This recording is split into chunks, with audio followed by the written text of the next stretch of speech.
Let time do her thing. The next day, I had an unplanned trip to a place where I could freely express my physical urge to shout. It was somewhere in a town called Chiromawa.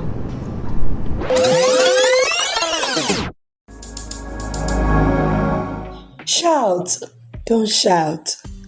Shout, don't shout. This struggle was raging in my head while in the middle of a board meeting. I managed to keep it locked in, waiting for the right space to freely detonate. Meanwhile, I was asking myself why I felt like shouting. Did I win a jackpot? Am I agitated? Am I angry? Did I get a bad news?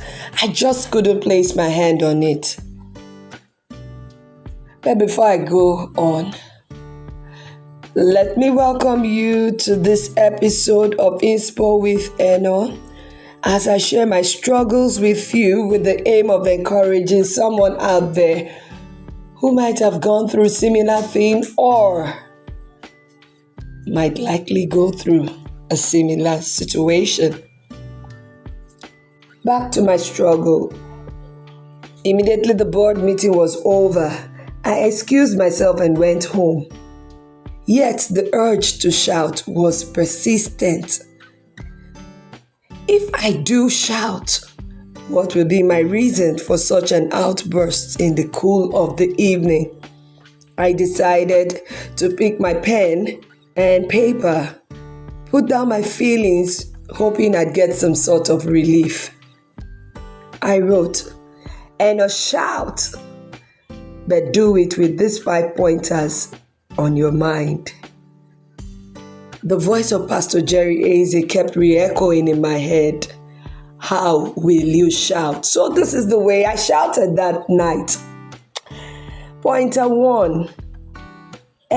Speak about it. Say it like it is. Don't try to paint it or color it or tone it down. Pointer 2. Hold nothing back. Let it out. Hide nothing and don't hide behind your weakness. Pointer 3. Open your mind to other possibilities. Open your mind because other point of views might exist.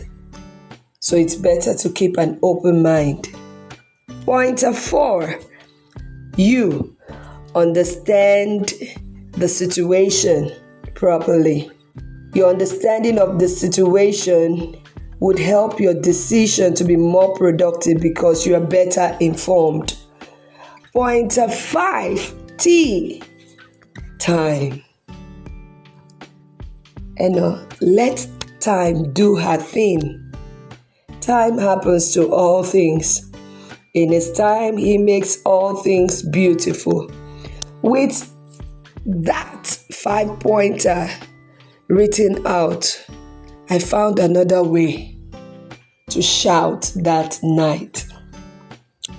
The next day, I had an unplanned trip to a place where I could freely express my physical urge to shout.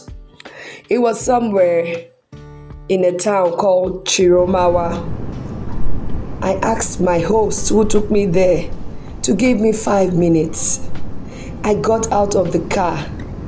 I ran up the hill like a child, shouting and enjoying nature, enjoying the freedom.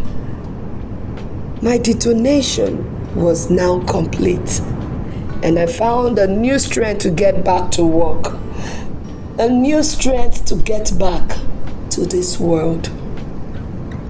It reminded me of my time on Sobi Hill somewhere in Ilorin, an exploration trip I took to say goodbye to undergraduate days and struggles. After that incident, I stumbled on this story that I'll share with you. Story. In a small rural town, there lived a young boy named Kamal.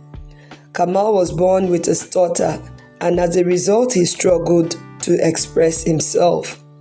He would often feel frustrated and alone, unable to communicate his thoughts and feelings. One day, Kamal's teacher, Mrs. Tanko, assigned a class project that required each student to give a presentation in front of the entire school. Kamal was terrified. He knew that his stutter would hold him back, and he felt like giving up. But Mrs. Tanko encouraged him to push through his fears and find his voice. The day of the presentation arrived and Kamal stood up in front of the entire school. He took a deep breath and instead of speaking, he let out a loud, powerful shout. The room fell silent and all eyes were on Kamal. But then, something remarkable happened. Kamal began to speak. His voice clear and strong. His stutter was gone, and he delivered a presentation that brought the audience to their feet. Whoa! Kamal's shout had broken the silence, not just for himself, but for everyone in that room. It was a reminder that our voices have power, and that sometimes all it takes is a little courage to find our true voice. From that day on, Kamal continued to speak out, inspiring others to do the same, and whenever he felt afraid or doubted himself, he would remember the power of that one shout. Are you set to explore the power of that one shout, taking into consideration the 5 pointers to look out for as you shout? See something, say something, because evil thrives in silence, but justice requires a voice.